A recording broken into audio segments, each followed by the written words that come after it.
বিসমিল্লাহির রহমানির রহিম। কোরআন কেমন কিতাব? তো আমরা জানি মুসলিম জনগণকে কোরআনকে ধর্মগ্রহ হিসেবে শ্রদ্ধা, ভক্তি এবং সওয়াবের আশায় তেলাওয়াত করে।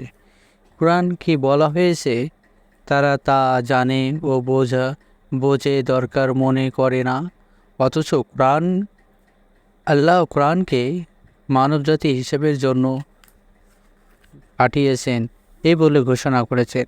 হিদায়াতের মানে পথ দেখানো, এবং কোরআন কোনো পথ দেখানো হয়েছে তা না জানলে কেমন করে তা মেনে চলা যাবে?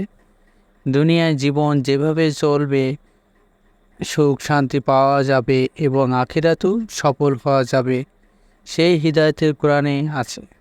তাই কোরআনকে বুঝতে হবে। না বুঝলে শুধু তেলাওয়াতের করার জন্যই কোরআনকে নাজিল করা হয়নি। যারা লেখাপড়া জানে না তাদের কথা আলাদা।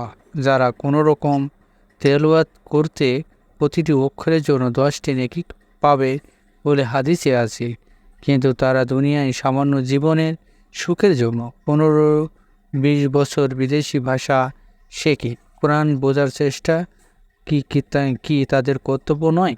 অল্প লেখাপড়া জানলেও কোরআন বোঝার সুযোগ আছে। বাংলা ভাষায় কোরআনকে বেশ কয়েকটি তাফসির আছে। যার উপরে কোরআন নাজিল হয়েছে তার জীবন থেকে কোরআন বোঝা সহজ। রাসূলের জীবনের সাথে মিলিয়ে লেখা তাফসির হলো তাফহিমুল কোরআন। সকল তাফসির মূল্যবান হলেও সবগুলো একই ধরনের নয়। সহজে কোরআনকে বোঝার জন্য তাফহিমুল কোরআন সবচেয়ে বেশি সহজতা। রাসূলকে জীবনে আসল কোরআন, জীবন্ত কোরআন। এই তাফসির যেভাবে লিখিত হয়েছে, কোরআনকে আয়াতগুলোর শুধু অনুবাদ করে কোরআনকে বোঝানো যায় না, তাফসির পড়তে হবে। কোরআনকে ব্যাখ্যার তাফসির বলা হয়। সবচেয়ে উচ্চ মানের মুসলমান কারা? তো আমরা সেটাই আজকে জানব।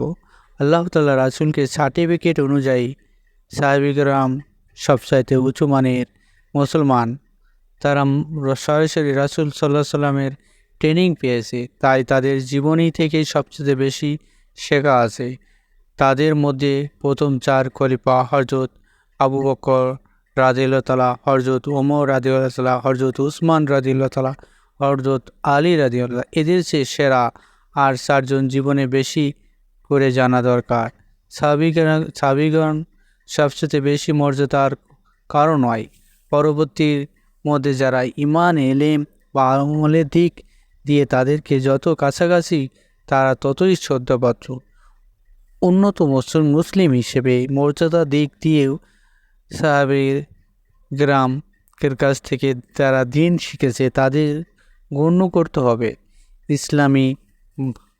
ইসলামী পরিভাষায় এদেরকে তাদের তাবেঈন বলা হয়।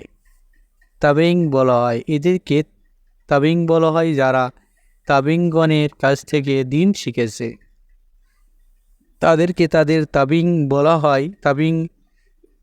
তাবেঈনগণের পরেই যারা তাবেঈনগণের মর্যাদা।